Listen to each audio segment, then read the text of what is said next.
Strum a chord on your electric guitar and that G string sounds sour, especially on the first few frets. You tweak the tuning, you adjust the bridge, but it's still off. Ugh. The G string intonation problem is a guitarist's nightmare. But in this video, we're diving deep into why the G string is such a troublemaker on electric guitars and reveal every fix, from quick tweaks like detuning to game changers like True Temperament frets. Whether you're a beginner or a pro, you'll learn how to make your chords sound spot on. If you're fed up with out-of-tune G strings ruining your jams, watch this video to not only understand why this happens, but if you stick around to the end, you'll have all the tools to fix this forever. Let's dive in.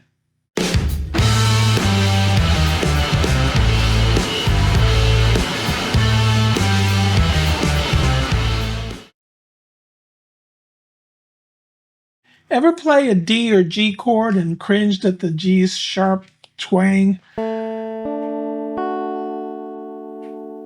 It's worse on those lower frets where the open chords live. Let's unpack why this happens. This whole discussion is not going to be about G strings going out of tune. I think most people have learned that the nut slot needs to be lubed and preferably slanted to go straight to the tuning peg so that it won't stick. This discussion is about a G string that, when tuned properly, notes up the string don't play in tune when played in a chord. Okay, so one of the causes is plain versus wound string. The G string on electric guitars is usually a plain string, not wound like on acoustic guitars. This makes it super sensitive to stretching when you fret it, causing sharp notes. This is an intonation issue, and it can drive you nuts. In fact, a thicker unwound G string on a heavy set of strings is worse than a light gauge. So if you've increased the gauge size from the factory size that came with your guitar, then this may affect you for two reasons. The bending issue, as shown here, your nut slot width needs to be bigger. Also, acoustic guitars have a problem with the B string because it's the lowest string that is unwound. Do you see a pattern? So nut issues. A poorly cut or worn nut can make the G string stick or sit wrong, throwing off the pitch, especially on those lower frets. If it's a new guitar, shouldn't this all be done at the factory? Well, a standard nut profile is designed for the factory, but if you've increased the gauge size from the factory, this may affect you for two reasons. The bending issue angle goes higher because of causing sharpness. Your nut slot width needs to be bigger. Actually, a poorly cut nut can affect any string, but the G string can go out because it can get stuck due to a poor angle or lack of lube. So guitars use a tuning system called equal temperament, which in nature isn't perfect, but very close and allows us to play in any keys, all equally flawed, if you will. Like a piano. A piano is an equal-tempered instrument. Compare this to just intonation or pure intonation, where notes use pure ratios like 5 divided by 4 for a major third, sounding sweeter, but it's all key specific. Fretless instruments, for example, can be just intonation because the human ear finds the perfect pitch for the key. Equal temperament works great on pianos, but in a non-wound G, the string suffers intonation issues because of the thin diameter, the necessary tension, and the mass near the first few frets, and even the neck relief. So even though the frets are at theoretical equal-tempered spots, the pitch is affected by the bend of the strings when fretting, adding errors to the equal-tempered frets. All guitar strings are a little bit off near the nut, but the unwound G string is the worst due to the size, stretch, and stiffness. We can show that a G string's B note can be up to 14 cents sharp. You can also see that just intonation, pure ratios, equal temperament, the 12 steps, and standard tuning can be compared here as to how far off they can be from the theoretical. So if you are finding value from this video, please hit that like button, subscribe, and stick around to the end for ways to fix this problem. Okay, so you're jamming with your buddies and your G or D chords sound off, or you're recording, and the G string notes in the first few frets ruin the mix. Sound familiar? The G string shines or stinks in open chords, low fret solos, or when mixing open and fretted notes.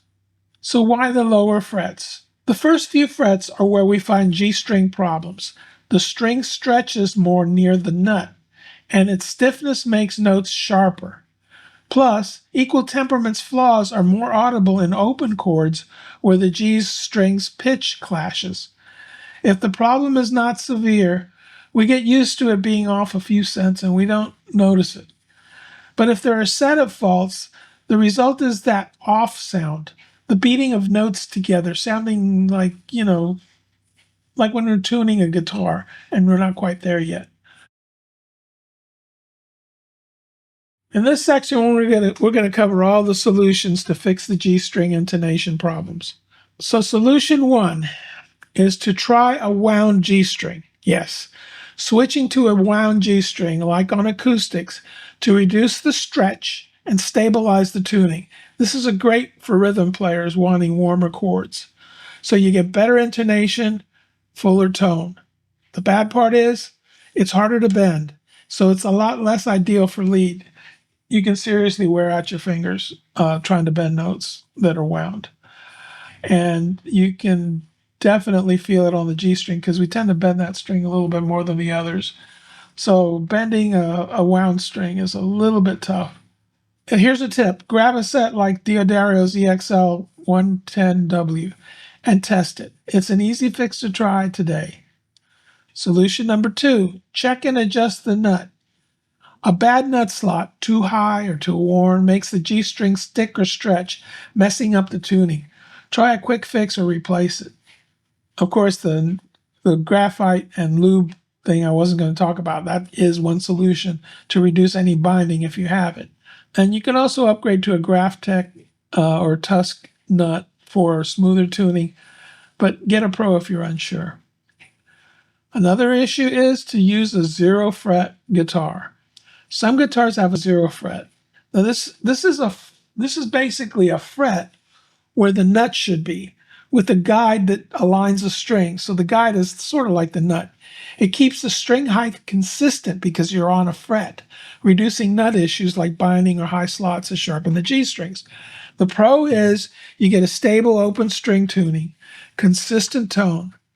The cons, it doesn't fix fretted note sharpness from stretch or equal temperament.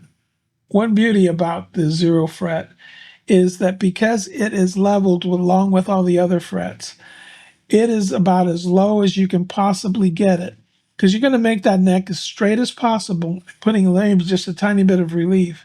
And so your fret, you're not going to have the issue of having to grind down that nut to be as precisely low as it should be, which is very hard to do, because if you go past it too far, then you either have to start with a new nut or you can do stick glue and stuff in there, which is not really recommended. But this is one big advantage to a 0 fret.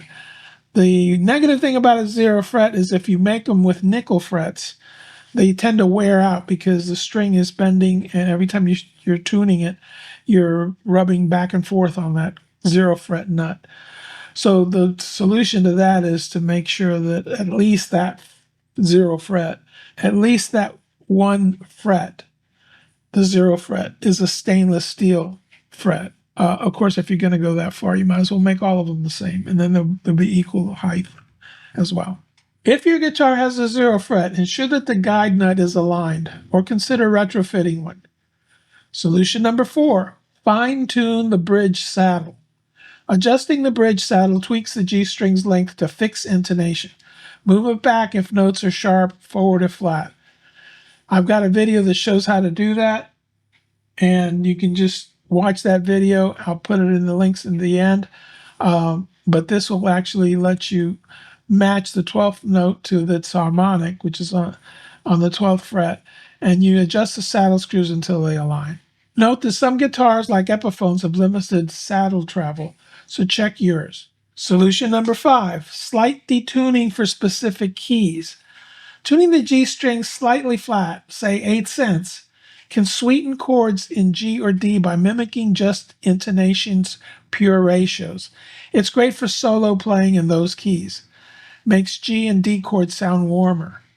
Cons are, it messes up other keys like E and A and doesn't work well in band settings. So you can set your G string to 195.5, which is 8 cents flat. Here's a tip. Use a precise tuner like a Peterson strobe clip. Test it for songs in G and D, but reset for versatile playing. Also, you can download a couple of apps. I'll provide them in the links below that allow you to get an app similar to the Peterson strobe tuner. The one the one on Android is completely free. It is not made by Peterson. The one on the Apple Store is a Peterson strobe tuner, but in app form. Solution number 6 is to use an intonated nut. Yes, this is a bizarre looking little nut, and it kind of looks similar but opposite to the pattern that you see on the bridge, where the saddle goes in and out based upon getting the right intonation at the bridge end of the string. So this intonated nut will actually adjust the G string starting point, shifting it forward 0.2 to 1 millimeters to fix stretch and stiffness on low frets. The reason it works is it counters the G string's sharpness, making chords like G or D sound perfect. Get a luthier to install a tusk or some other intonated nut. This is not an easy deal. You do have to bust off the old one, and you might not feel comfortable doing that. Now, even with this, which is a really good solution, it's still not going to be perfect everywhere up the neck. Number one is the neck relief that you have, and not necessarily the saddle. Have many spots where the pitch is off, no matter how perfectly your guitar is, because of the tension that you apply varies due to that relief. So for the ultimate fix, we have True Temperament guitars. They use curved or squiggly frets to nail every note's pitch, solving the G strings issues in all keys. This isn't just intonation, which uses pure ratios like 5/4 for specific keys. True Temperament perfects equal temperament, the 12 equal steps, unlike standard guitar frets, which are flawed by stretch and stiffness. It's a solution to the drawbacks of a fretted instrument. So with this True Temperament, you get perfect equal temperament, 12 steps, unlike standard guitar frets. The G strings chords like D and E sound spot on everywhere, like a piano. The pro is perfect intonation in all keys, no compromises. The cons, it's expensive. These necks are kind of hard to make. They have laser cut frets, or God knows how other ways that they actually make them. And you need a special tuner like a Strobo Pro, because most tuners are designed for the idiosyncrasies of a standard fretted guitar. So there's some tricky maintenance here. They're very interesting. They'll really get a lot of attention, and they really sound great. I'll put a link to a comparison of what they sound like so you can get a feel for what that does. Here's a tip. Try a True Tempered guitar at a shop. It's a pro-level solution for the perfectionist. Okay, in this last section, I'm going to tell you when you should get professional help. I really encourage a pro setup. If DIY fixes don't cut it for you, a luthier can combine some of these solutions, intonated nut, zero fret, saddle tweaks, or even upgrade you to True Tempered frets for a custom setup. Invest in a pro setup for stubborn G string issues. It's worth it. The G string intonations woes come from its plain design. The nut issues, the stretch, the stiffness, in equal temperament flaws, and the fact that we got to push down and bend things out from where it wants to be. You also have saddle adjustments, detuning, intonated nuts, or True Temperament frets. Combine them for chordal bliss. And I encourage experimenting. This is what will get you to where you want to go, is experimenting with all of these devices. And again, the differences are subtle. They're very slight. They're only a few cents off in this direction or that. Some notes are going to be maybe a little worse off than others, and these are the ones that you're going to be trying to work to get rid of. So let us know in the comments below which fix worked for you. Drop your G-string horror stories or success tips in the comments. If you learned something and you found value in this video, smash that like button, subscribe, and hit the bell for more guitar hacks. Check the description for string sets, tuners, and related links. Let's keep rocking and see you next time. And remember, keep playing.